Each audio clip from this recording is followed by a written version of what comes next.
사도행전 2장 46절 47절입니다. 날마다 마음을 같이하여 성전에 모이기를 힘쓰고 집에서 떡을 떼며 기쁨과 순전한 마음으로 음식을 먹고 하나님을 찬미하며 또 온 백성에게 칭송을 받으니 주께서 구원받는 사람을 날마다 더하게 하시리라. 아멘. 교회가 해야 하는 사역 중에 가장 중요한 사역이 무엇일까요? 그것은 오늘 본문에서 말씀하시듯이 예배하고 전도하는 사역인 것입니다. 우리 교회의 2022년 올해 표가 바로 모이면 예배하고 흩어지면 전도하는 교회라는 표로 한 해를 시작했습니다. 우리 2022년 신월 교회 표가 뭐라고요? 모이면 예배하고 흩어지면 전도하는 교회입니다. 한 해 반이 벌써 지났습니다. 이 시점에서 또 남은 한 해 동안 우리가 무엇을 목표로 하고 달려가야 할 길을 분명히 하기 위해서 다시 한번 표에 대한 그런 설교를 하려고 합니다. 오늘 이 시간 우리에게 주신 사도행전 2장 46절 47절을 통해서 모이면 예배하고 흩어지면 전도하는 교회라는 제목으로 말씀을 전하겠습니다. 우리 한번 인사하십시다. 나는 하나님의 사랑을 받고 있습니다. 하나님은 나를 치료하십니다. 하나님은 나에게 복을 주십니다. 하나님, 모이면 예배하고 흩어지면 전도하는 교회가 되도록 도와주세요.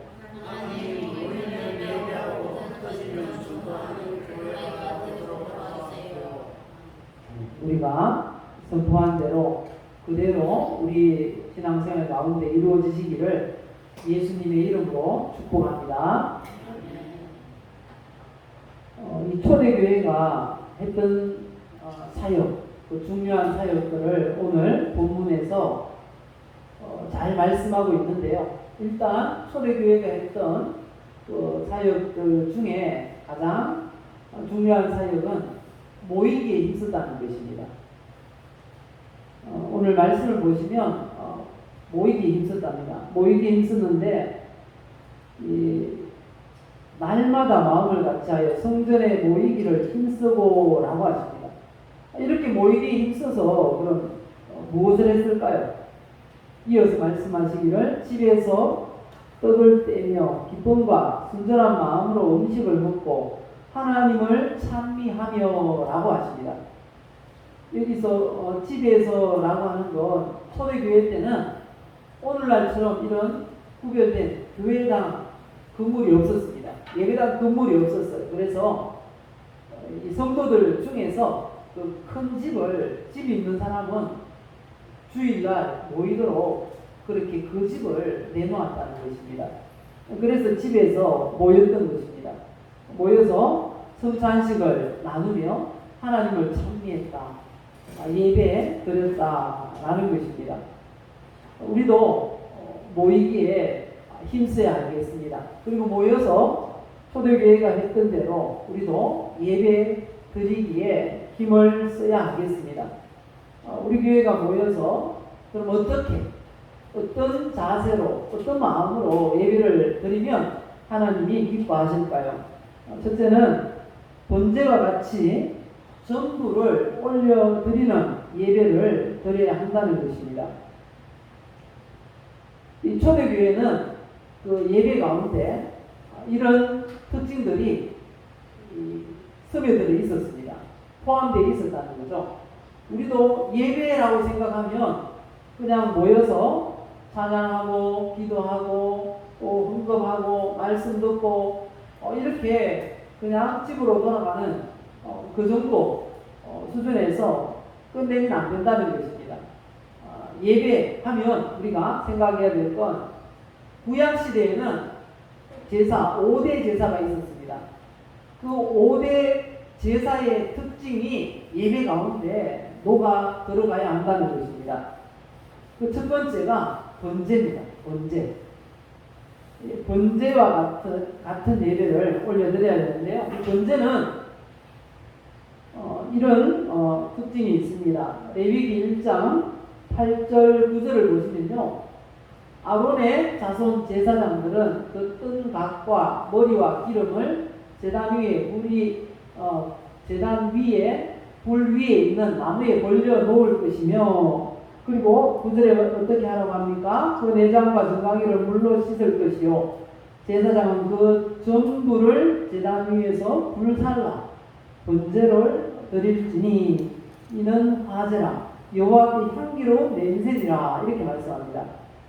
번제 특징은 바로 그 전부를 제단 위에서 불살라 드리는 게 바로 번제라는 것입니다. 번제에 대해서 원어로 보면 기브리어 올라라는 단어를 사용하고 있습니다. 의미는 올라가는 것, 번제, 전체를 드리는 완전한 제사, 이런 의미가 있다는 것입니다. 번제와 같이 예배를 드려야 한다. 이 말은 전체를 드리는 완전한 제사가 되어야 한다. 그런 말씀인 것입니다. 예를 들면 아브라함 그 자신의 전부인 아들 이삭을 하나님께서 번제로 드리라 하실 때에 그 전체를 올려드렸다는 것입니다. 창세기 22장 2절 보시면요. 여호와께서 이르시되 네 아들 네 사랑하는 독자 이삭을 데리고 모리아 땅으로 가서 내가 내게 일러준 한 산 거기서 그를 번제로 드리라 이렇게 말씀하셨습니다. 여기서 그냥 여호와께서 이삭을 번제로 드려라 이렇게도 말씀하실 수 있었을 텐데 이 아브라함에게 있어서 이 이삭이 어떤 존재인지 아주 아브라함의 마음을 하나님이 잘 아시고 이렇게 자세하게 묘사하십니다. 네 아들 그리고 네 사랑하는 독자 이삭 이렇게 아주 구체적으로 설명을 하고 있습니다. 그 이삭을 그렇게 아브라함이 사랑하는 아브라함의 전부인 그 이삭을 번제로 드리라는 것입니다. 이때 아브라함이 어떻게 했습니까? 망설이고 주저하고 미루고 그렇게 하지 않았습니다. 어떻게 했습니까? 창세기 22장 12절 이하에 보시면 이렇게 했다고 합니다. 사자가 이르시되 그 아이에게 내 손을 대지 말라. 참 이 앞에 아브라함이요 그날 밤에 이 아브라함 꿈속에 하나님 나타나셔서 아브라함에게 네 아들 네 사랑하는 독자 이삭을 데리고 모리아 땅으로 가서 거기서 내가 너에게 일러준 한 산 거기로 가서 번제로 드리라 이렇게 말씀하실 때 그 다음날 새벽에 일찍 출발했습니다. 종들을 데리고 그리고 이삭의 손을 잡고 그리고 그 당시는 불을 켤 수 있는 도구가 없었습니다. 그래서 아브라함은 불씨를 들고 그렇게 이삭에게는 장작을 지우고 그렇게 가는 것입니다. 3일 길을 가야 하는 길이었습니다. 그래서 아침 일찍 출발했습니다. 그리고 나서 그 하나님께서 지시하시는 그 산, 오늘날에 예루살렘 성전이 있는 그 산이었습니다. 그 산 밑에 이르렀을 때 종들을 그곳에 두고 이삭과 같이 올라간 것입니다. 이삭을 하나님 앞에 드리기 위해서 올라간 것입니다. 그리고 칼을 높이 들고 이삭을 잡으려고 할 때에 사자가, 하나님의 사자가 나타나서 이렇게 말씀하신 것입니다. 그 아이에게 네 손을 대지 말라. 그에게 아무 일도 하지 말라. 네가 네 아들, 내 독자까지도 내게 아끼지 아니하였으니 내가 이제야 네가 하나님을 경외하는 줄을 아노라. 이렇게 말씀하셨습니다. 그리고 나서 아브라함이 눈을 들어 두리두리 살고 보니까 뒤에 순양이 한 마리가 수풀에 걸려 있는 거예요. 뿔이 걸려가지고 움직이지 못하는 그런 상태에 있었습니다. 그 순양을 잡아다가 이삭 대신에 하나님 앞에 번제로 올려드린 것입니다. 그래서 아브라함이 그 땅 이름을 여호와 이레라고 지었습니다. 여호와께서 준비하셨다는 것입니다. 바로 이게 아브라함의 예배였습니다. 아브라함이 자기에게 전부 그 이삭을 하나님 앞에 올려드린 그 예배. 그런데 중요한 건 하나님은 미리 준비해 놓으시고 이삭을 드리라고 하셨던 것입니다. 번제로 드릴 다른 제물을 미리 준비해 놓으시고 드린 것입니다. 하나님이 아브라함의 그 마음, 믿음을 원하셨던 거죠. 그걸 보기 원하셨다는 걸 우리가 알 수 있습니다. 아브라함이 드린 이 예배가 바로 이 번제와 같은 예배인 것입니다. 아브라함이 이렇게 전체를 드리는 그 번제를 하나님 앞에 드렸던 것입니다. 하나님은 지금도 우리에게 아브라함이 드렸던 그런 예배를 원하신다는 것입니다. 우리의 마음과 몸이 다 나와서 하나님 앞에 온전히 올려드려지는 그런 예배를 원하신다는 거죠. 그래서 라오디게아 이 교회에도 우리 하나님께서 이것을 요구하시는 걸 볼 수가 있습니다. 라오디게아 교회의 사자에게 편지하라. 아멘이시오 충성되고 참된 증인이시오 하나님의 창조의 근본이시니가 이르시되 내가 네 행위를 아노니 네가 차지도 아니하고 뜨겁지도 아니하노라. 네가 차든지 뜨겁든지 하기를 원하노라. 예배의 자세입니다. 라오디게아 교회가 예배를 드리는데 이렇게 뜨뜻미지근한 예배를 드리더라는 것입니다.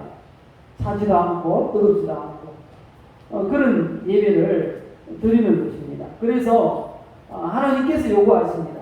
내가 네 행위를 아노니 네가 차지도 아니하고 뜨겁지도 아니하도다. 네가 차든지 뜨겁든지 하기를 원하노라. 이렇게 말씀합니다. 그러면서 네가 이같이 미지근하여 뜨겁지도 아니하고 차지도 아니하니 내 입에서 너를 토하여 버리리라. 하나님께서 우리가 드리는 모든 예배를 다 받으시는 게 아니라는 것입니다. 정말 이 번제를 드리듯이 온전히 전부를 다 태워서 올려드리는 그런 예배를 드리기를 원하신다는 것입니다. 그래서 우리에게 권면하십니다. 요한계시록 3장 18절 이하의 말씀을 보시면요. 내가 너를 권하노니 내게서 불로 연단한 금을 사서 부유하게 하고 흰 옷을 사서 입어 벌거벗은 수치를 보이지 않게 하고 안약을 사서 눈에 발라 보게 하라. 무릇 내가 사랑하는 자를 책망하여 징계하노니 그러므로 내가 열심을 내라. 회개하라. 우리의 예배가 마지막 19절 말씀하시죠. 열심을 내라. 예배에 열심을 내라. 그렇지 못했다면 회개하라. 우리에게 권면하십니다. 우리가 우리의 전체를 드리는 그런 번제와 같은 예배를 올려 드릴 수 있기를 예수님의 이름으로 축복합니다. 전체를 드리는 예배, 우리의 전심을 다해 드리는 예배, 열심을 내는 그런 예배, 그런 예배를 우리 하나님이 우리에게 요구하시고 그런 예배를 하나님이 기뻐 받으신다 라는 것입니다. 두 번째는 우리가 드리는 예배가 이와 같아야 한다고 하십니다. 소재와 같이 하나님을 왕으로 인정하는 예배. 레위기 2장 11절에 보면 이렇게 말씀하십니다. 너희는 여호와께 드리는 모든 소재물에는 너희가 여호와께 드리는 모든 소재물에는 누룩을 넣지 말지니 너희가 누룩이나 꿀을 여호와께 화제로 드려 사르지 못할지니라. 13절에 내 모든 소재물에 소금을 치라. 내 하나님의 언약의 소금을 내 소재에 빼지 못할지니 내 모든 예물에 소금을 드릴지니라. 이렇게 말씀합니다. 소재의 특징은 하나님의 언약에 소금을 넣는 것입니다.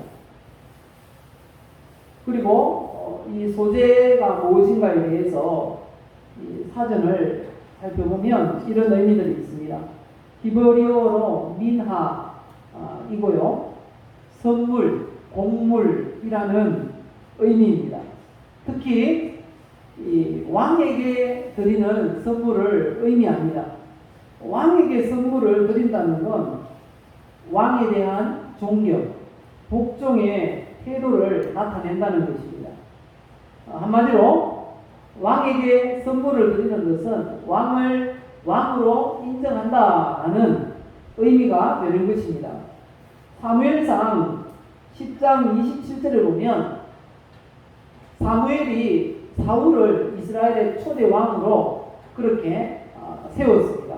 기름 부어 세웠는데 이 사무엘이 세운 그 이스라엘의 첫 번째 왕 사울은 숫기가 없었어요. 그 왕으로 이렇게 당당함이 없었습니다. 처음에는. 그래서 이스라엘 백성들이 모였습니다. 사무엘이 모아놓고 여기에 너희 왕 될 사람을 보여주겠다. 그렇게 했습니다. 그렇게 해서 사무엘이 백성들 앞에 자 이스라엘의 왕이라 하면서 소개를 딱 하는데 정작 사울이 앞으로 등장하지 않았습니다. 어디에 있는가 봤더니 큰 짐들 사이에 숨어 있었습니다. 그런 모습이었던 것입니다. 그런 모습으로 나오라고 권면하니까 나와서 딱 섰습니다. 섰는데 보니까 얼마나 키가 크고 용모가 준수한지 사무엘이 보라 너희의 왕이다 이렇게 소개를 했습니다. 그런데 그런 숫기 없는 모습을 보고 어떤 이스라엘 사람들은 그에게 이 선물을 드리지 않았다, 예물을 드리지 않았다라고 말을 합니다.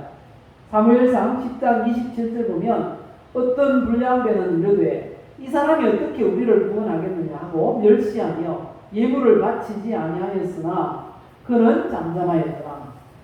왕에게 예물을 드린다는 건 왕을 왕으로 인정한다는 것입니다. 근데 사울은 그런 숫기가 없는 모습 때문에 어떤 사람들은 그를 왕으로 인정하지 않았다라는 내용인 것입니다. 우리가 소재와 같은 그런 예배를 드려야 한다는 건 하나님 앞에 왕을 왕으로 인정하는 그런 예배를 드리는 것입니다. 우리가 신앙생활을 할 때 신앙생활을 시작하면서 하나님 앞에 드려야 될 게 많습니다. 예배 순서에 보면 많지요. 예배 시작부터 살아계신 그 하나님의 임재 안에서 우리가 모든 것을 다 드려야 합니다. 찬양을 드리고 기도를 드리고 예물을 드리고 하나님 앞에 우리의 시간을 드리고 또 교회에 섬기는 일이 있으면 또 그 섬김에 우리의 힘을 보태고 이렇게 하나님 앞에 드려야 될 게 많다는 거죠. 그렇게 드리는 건 바로 하나님을 우리의 왕으로 인정한다는 그런 표가 되는 것입니다. 그래서 소재와 같은 예배를 드려야 합니다. 하나님을 왕으로 인정하는 예배를 드려야 한다는 것입니다. 우리가 드리는 이 예배가 하나님을 왕으로 인정하는 그런 소재와 같은 예배가 될 수 있기를 예수님의 이름으로 축복합니다.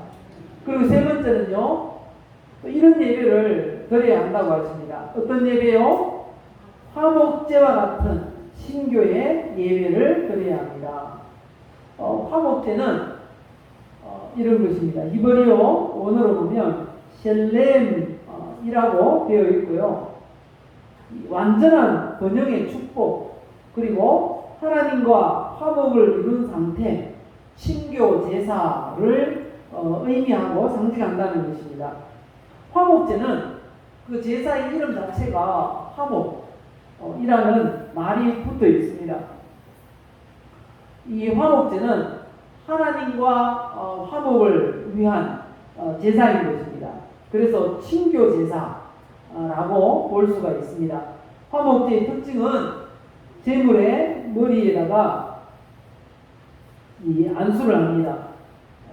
모든 제사는 그렇게 드립니다. 제사 드릴 사람이 제물을 끌고 와서 그 제물 머리에다가 안수를 합니다. 그리고 제물을 잡아야 올려드릴 수 있거든요. 제물을 잡을 때도 누가 그 제물을 잡는가 하면요, 제사를 드리려고 제물을 끌고 온 그 사람이 잡습니다. 제사장은 어디를 찔러야지 그 제물이 빨리 피를 다 쏟고 죽는다는 사실을 압니다. 그래서 제사장이 알려줍니다. 제물을 가지고 온 그 사람에게 칼을 들려주면서 여기를 찌르라고 그렇게 합니다. 그러면 이 목 부분에 이 대동맥, 정맥이 그러고 있다는 거죠. 그래서 그 부분을 정확하게 찌르게 합니다. 그리고 피가 솟아나오는데 그걸 다 대야로 받습니다. 받아가지고 피를 뿌립니다. 그리고 이 화목제는 다 동물을 해체를 하고 나서 기름이라는 기름은 다 모아가지고 태우는 그런 의식을 치릅니다. 성경을 보시면 콩팥과 기름과 그 푸른 단 위에서 불을 사르고, 그리고 고기, 사람이 먹을 수 있는 고기는 특히 이 흔든 가슴살, 그리고 이렇게 들어 올린 이 다리, 뒷다리는 제사장의 몫입니다. 그리고 다른 부분은 제사를, 화목제를 드리러 왔던 그 사람들이 먹게 되어 있습니다. 그리고 지나가는 행인도, 가난한 사람도 그건 나누어 먹어야 했습니다. 특징이 뭔가 하면 화목제라는 건 많은 사람이 나눠 먹으면 좋은 것입니다. 그래서 이 화목제의 고기는 3일이 지나면 불태워야 했습니다. 이틀까지는 나눠 먹을 수 있지만 그 3일째는 불태워 없애야 됩니다. 만약에 3일째가 지났는데 고기를 다 소모하지 못했다, 그러면 불살라야 됩니다. 그때 아깝다고 먹으면 그가들이 제사는 헛것이 된다는 것입니다. 왜 화목제물을 이렇게 빨리 먹도록 했을까요? 맞습니다. 여러 사람이 나누어 먹어야, 두루두루 화목을 추구해야 한다는 것입니다. 오늘 화목제가 바로 그런 특징이 있는 것입니다. 먼저 하나님과 화목해야 합니다. 우리 예배를 통해서. 예배는 바로 하나님과 화목하는 의식입니다. 그리고 예배를 통해서 우리의 이웃과도 화목해야 합니다. 마음에 어떤 그런 싸우고 뭐 부부 싸움을 했다든지, 또 이렇게 또 이웃과 좋지 못한 일이 있었다든지, 마음이 몹시 불편한 그런 상황이 있다면 이 마음속으로, 그리고 그 이웃과 가족과 화목하고 나서 예배를 하나님 앞에 드릴 것을 성경은 요구하고 있다는 것입니다. 그래서 예배라고 하는 건 화목의 의미가 있습니다. 하나님과 화목, 이웃과의 화목. 예배 드릴 때 다 이 화목의 역사가 이루어져야 한다는 거죠. 그래서 원수가 없어야 됩니다. 항상 이렇게 예배 딱 드리고 나면 모든 요런 아주 이 경상도 말로 이 고장한 그런 마음이라고 하죠. 그런 마음이 어떻게 돼야 된다고요? 다 풀어져야 하는 것입니다. 그래서 예배가, 우리가 드리는 예배가 화목 제사와 같은 그런 예배가 되어야 함을 말씀하고 있는 것입니다. 우리 예배가 화목 제사와 같은 이 교제의 예배가 될 수 있기를 예수님의 이름으로 축복합니다. 그리고 네 번째는요, 또 이런 예배가 되어야 합니다. 어떤 예배요?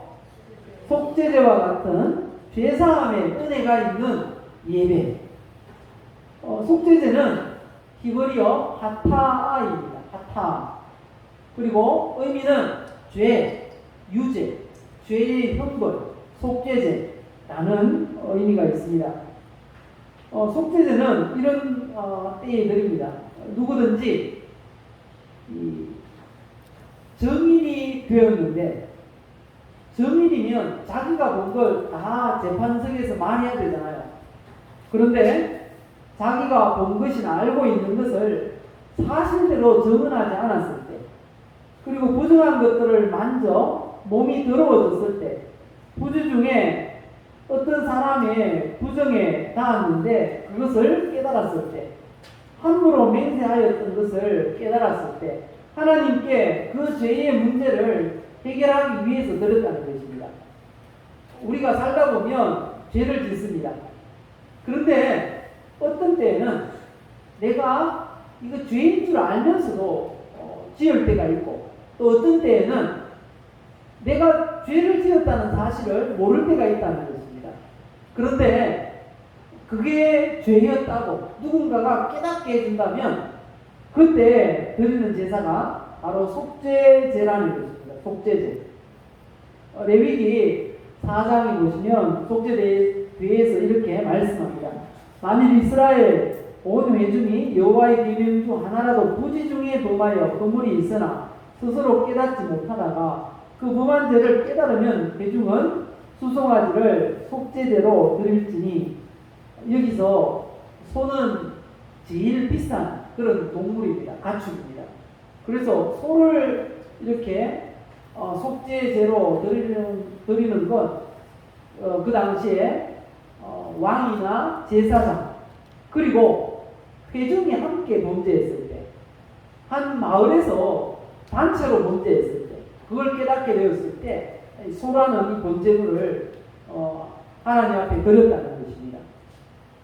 이렇게 가지고 와서 잡는 순서는 비슷합니다. 그 마을의 대표가 이 소를 잡는 것입니다. 어디를 찌르라고 제사장이 이야기하죠.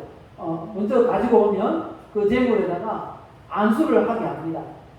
그렇게 할 때 그 마을의 죄가 그 소에게로 옮겨갑니다. 안수할 때 전가된다는 거죠.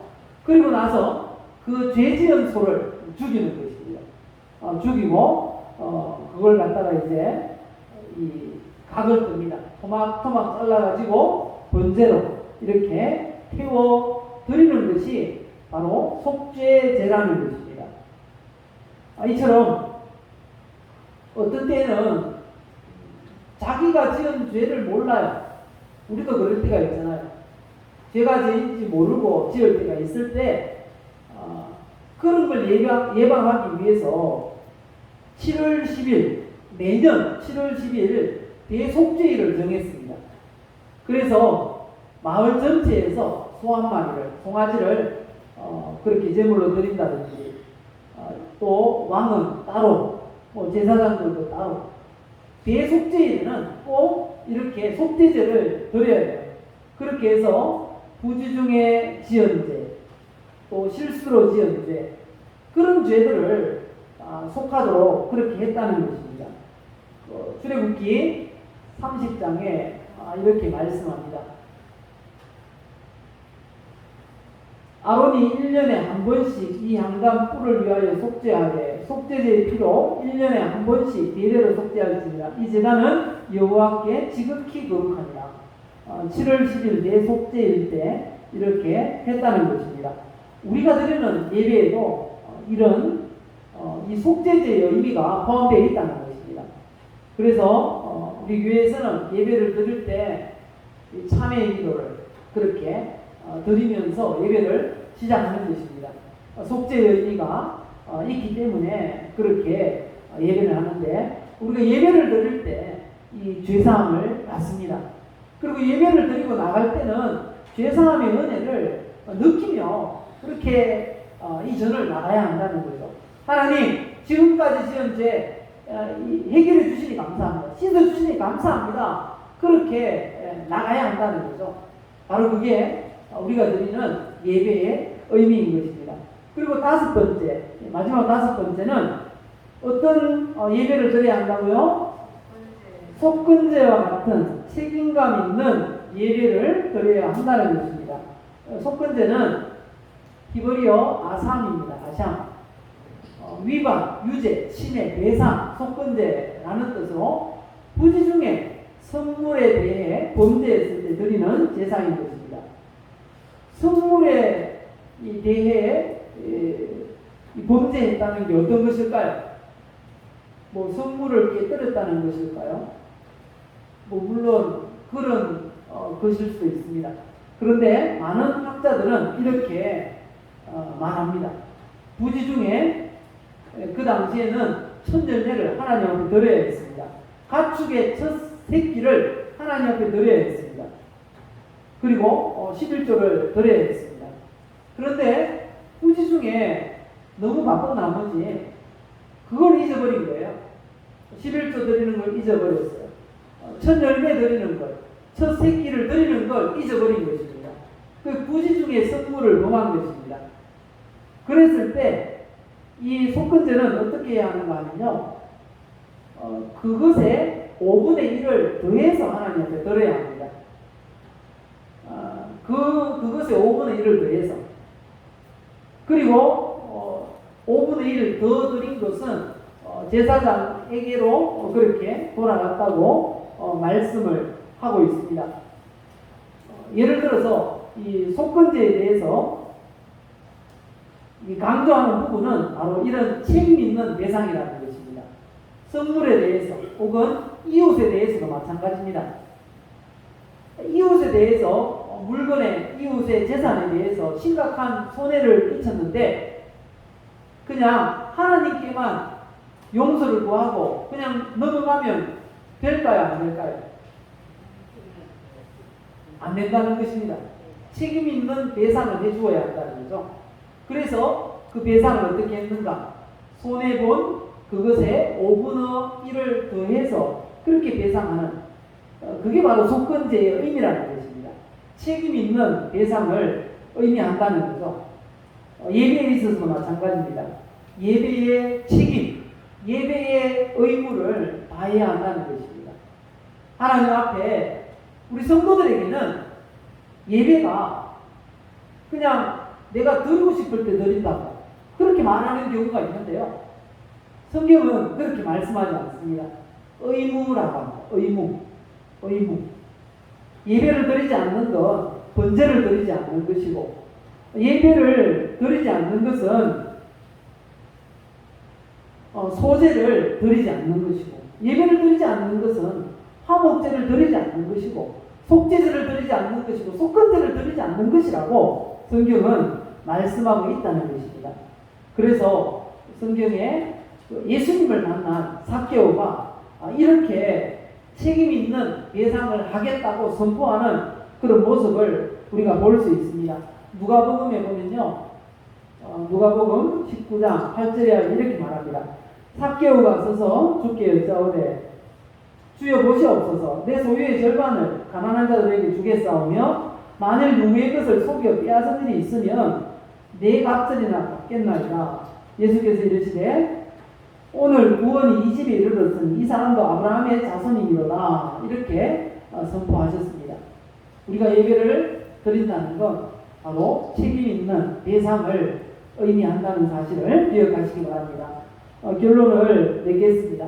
우리가 드리는 예배, 그냥 단순히 한 시간 이렇게 나와서 앉아있는 자체, 그냥 거기서 끝나는 게 아니고 이런 수많은 의미들이 이 안에 들어있다는 것입니다. 다섯 가지 의미가 들어 있습니다. 첫째는 같이 읽어보실까요? 예, 번제와 같이 전부를 올려드리는 예배. 그리고 두 번째는요, 예, 소제와 같이 하나님을 왕으로 인정하는 예배. 세 번째는요, 예, 친교의 예배. 하나님과 화목하고 이웃과 예배를 통해서 화목하게 되는 것입니다. 그 네 번째는요, 속죄제와 같은 죄사함의 은혜가 있는 예배. 마지막 다섯 번째는요, 속건제와 같은 책임감 있는 예배. 이런 예배, 우리가 이 시간 드린 예배가 이런 예배인 줄 믿습니다. 예배 드릴 때마다 이런 예배를 하나님께 올려드려서, 이런 의미를 생각하며 올려드려서 우리 하나님 앞에 온전히 연락되고 우리가 성경이 약속하신 이 모든 은혜를 그리고 복을 다 받아들이시기를 예수님의 이름으로 축복합니다.